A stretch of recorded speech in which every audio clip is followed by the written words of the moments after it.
A lot of stocks ran up today, but it looks like Bitcoin pulled back just a little bit. Let's see how that affected MSTY.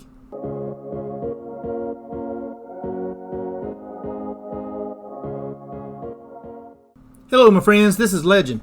So today looks like MSTY was pretty flat. It did move up today. It actually moved up about 0.09%. So pretty flat, honestly. But it did hit a high today of about $21.68 with a low of $21.45 before closing at $21.54. So overall, though, it is still slightly moving up. I'll take it. Love it whenever it's moving up. I don't know about you, but I definitely wouldn't mind seeing MSTY move back up to say $22 or $23 per share. So this is the actual chart. I'm going to go ahead and flip it over to the adjusted chart so that we can look at those indicators. All right, so flipping it to the adjusted, and there we go. All right, so now you can see that puts that candle at the top of that Bollinger Band, and it is trying to push that Bollinger Band on up. That's not a bad thing. And looky. I don't know about you, but that's an exciting little green candle there. He's poking his head out. It's not much really, but it is a cross. It is a beginning of a cross, but the question is will it continue tomorrow? And can we get more green momentum tomorrow? Looks like after hours, it's already moving up. After hours, it's sitting at $21.63, so that's good. But again, take that aftermarket price with a grain of salt. But as you can see, we did have that green volume. Excited about the little cross on the MACD. We have been trying to do that for a while, and we just kept getting rejected. And we finally got that cross up today. It closed with a cross up on that MACD, which gave us just a little sliver of green, but I'm loving it. Now we do have the RSI 14 here. It's sitting at about 59, so that's pretty close to about the midpoint. And the RSI 2 is at 94. So it is at the top up here. And as you can see, that makes sense because we are at the top of that Bollinger Band. So if you had at least 100 shares, you could go in and you could actually sell a call on your 100 shares of MSTY and go say about a month out or something like that. And of course, you are putting those shares up on a possible chopping block, but you can earn a little bit of money. As we know, MSTY does go up and then wants to come back down a little bit. I'm hoping that we start seeing a little bit more of an uptrend, as I would like to try to recapture some of those losses in the price that we've had. So if we can get it back up to around that 22, 23, that'd be nice. But like I said, since it's at the top of the Bollinger Band and we've got a little bit of a cross on that MACD, might not be a bad time to sell a call. And of course, if it does get in money, you can either let those shares go or you can roll that call as well. So just to see what the calls are paying, we can flip right over real quick before we take a look at MSTR. All right, so we're on the options here, and let's just go for, I always like to do the third Friday of the month, as that's when most of the time the institutions do a lot of their trading. But the only thing that you have to keep in mind is with MSTY, you have to make sure that you're not right there at that X date. I like to at least be about a week past the X date, but that's just my opinion. All right, so July 18th, and let's just see what they're paying. So here's the call side and here's the put side. Puts meaning you are willing to purchase those shares at that price. For the call side, it means you're willing to sell those shares at that price. Now that, of course, is selling a call and selling a put, because buying a call and buying a put is something different.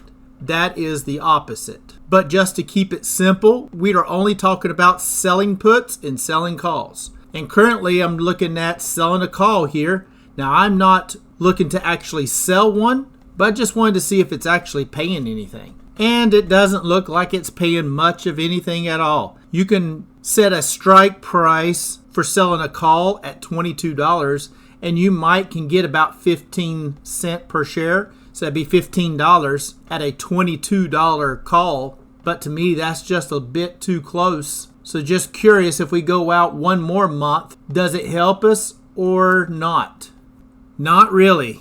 Looks like that $22 call, you might get about $35 for that one, and that's going all the way out to August. Now granted, you could always continue to roll it when it got close, and you wouldn't get those shares called away unless you were assigned early. But even if you are assigned and those shares get taken away, you did earn the premium, which is in this case $35, but then you can just turn right around and sell a put. Now the puts pay a little bit better, and that's just mostly because it's been down in these prices here, and there's a lot of pressure pushing it down. So therefore, they're willing to pay a little bit more on the downside than they are on the upside. As the upside, they only have a $22 call here that would pay $35 at August the 15th for that expiration. And you can get a $23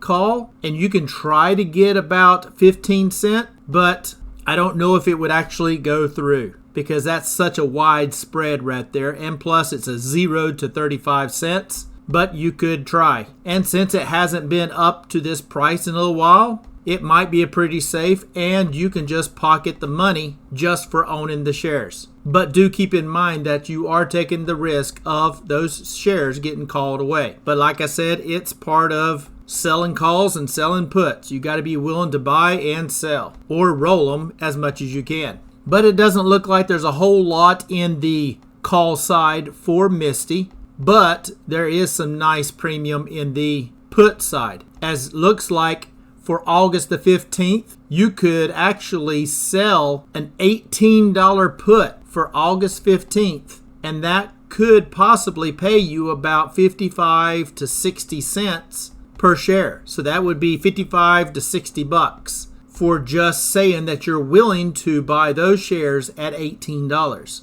And that's not a bad deal. So if that price ever got down to $18 by this date, and you got assigned those shares at 18 bucks, well, I know a lot of people would just jump all over that. But again, you do have to be willing to purchase those shares at that strike price for the put. If you're selling the put, you've got to be willing to buy those shares at that strike price. That's just how it works. Now we can slide over here and we can look at the delta for the 18, and that's a 26 delta. That means you have basically a 26% chance that at this moment you could get assigned those shares. But on the flip side, a 74% chance that you will not get assigned those shares. But again, this delta here, these are the deltas, and as you get closer to the money, it's more likely that you can get assigned those shares, right? Because you're more likely to get assigned a $21 price because it's at 64% chance of getting assigned. But for taking that higher risk, you can see you can earn about $1.75 per share. So that's $175 that you can earn being willing to buy those shares at $21. Now, keep in mind, if that price drops all the way down to 15 bucks on August 15th, you still have to buy those shares at $21 because that is your contract, right? But think about this. If you are willing to buy shares at the current price, and therefore you would own those shares at this current price of, say, $21.50, then you would still have those same shares on August the 15th. Couldn't it be a little bit better that if you then bought them on August 15th for $21, so 50 cents less than what you would be buying them for at the current price, but you're just buying them later at the $21. But for doing so, you'll also get paid about $1.75 per share, so that's 175 bucks for selling that put. Now, I'm not suggesting that you do that, as I am not a financial advisor. But I just wanted to show you that you do have options. But some of the deltas that I like to look for, if I'm trying to be safer, of course, the lower the delta, the safer, and I use air quotes for safer because this delta is only good for this moment, right? As that price moves, that delta changes. So if this price all of a sudden falls down to $19 and you had an $18 strike, well, this 26 delta all of a sudden is going to turn into something like 60 delta, right? Because it is getting closer and closer to your strike.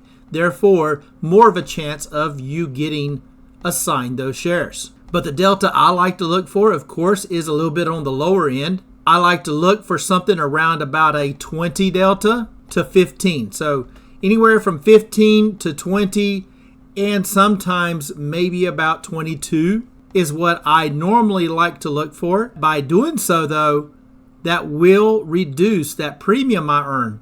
But if I am trying to just earn the premium and not necessarily own the shares, then I can get a lower delta like that and therefore hopefully not get assigned the shares and just earn premium. But say for this $17 strike, it's got an 18 delta on it. I like that. So let's just see, what does that pay? Well, that might pay you close to about 40 cents per share. So 40 bucks. Now granted, also keep in mind, I don't necessarily like to sell puts on an up day, nor do I really like to sell a put when it's at the top of the Bollinger Band. And why is that? Well, let's just go back to that Bollinger Band and let's just take a look. So here we are back on the Bollinger Band here, and the reason I don't like to sell puts up here is because I'm stating that I'm willing to purchase those shares at a lower price. Well, if that candle wants to move toward that midpoint of the Bollinger Band here, that means it's going to want to move closer to that $20, right? Now, if I'm selling a 17, I'm way down here. Now, if I want to actually be safe, I can do that, right? But if this candle was, say, at the bottom of this Bollinger Band, closer to, say, that $20, then I could sell, say, like a $17 put. And since that price has actually came down, I'll actually earn a bit more premium, right, for that same time frame. Instead of that 40 cent, it might be worth 60 cent. Now, I'm not looking to make a whole lot off of the premium, but every little bit does help. So for me, my buy points, of course, is when the candle is below the mid and closer to the bottom of that Bollinger Band. And when that RSI2 drops below the 10 mark, that's a signal for me to look to see if I want to buy. And the same goes for MSTR.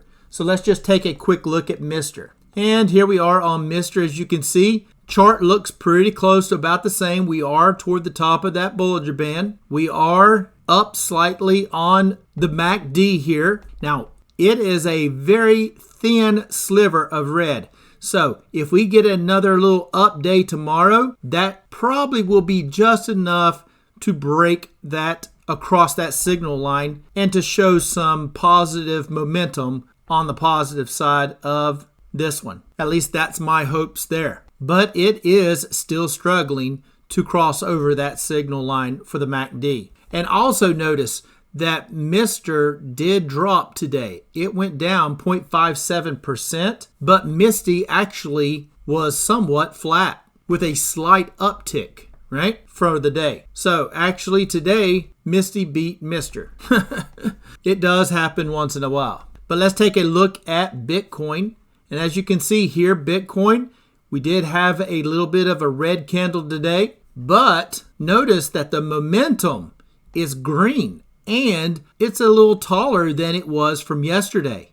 Therefore, we might be seeing a little bit more of a run up with Bitcoin. It is red, it is down, but the momentum is positive. So we might get a nice little uptick tomorrow, but of course nothing is guaranteed. But I love the fact that we did get that cross on that MACD right here. Love it. Now the RSI 14 went from 57 down to 54, but that's still pretty close right there in the midpoint. So overall, I think it was a pretty exciting day for MSTY, as we did get a nice little slight uptick, and the after hours is moving up, and love that we did get a slight little positive momentum on MSTY. And of course, I do still have to say, sometimes when Mr. does fall, we don't capture all of the fall, right? In this case, we actually stayed pretty flat. Now, Mr. did not fall by much, right? So don't get it twisted. Mr.'s only down 0.57%. And we'll probably and hopefully recover that tomorrow and maybe cross over this signal line. But if we do get rejected, then look for MSTY to probably follow suit. Okay, so I think I'm going to wrap it up right there. If you don't mind, hit that subscribe button, smash the like button. It'd be much appreciated. And as always, I am not a financial advisor. This is not financial advice. Please do your own due diligence before you get into any stock plays. And until next time, legend out.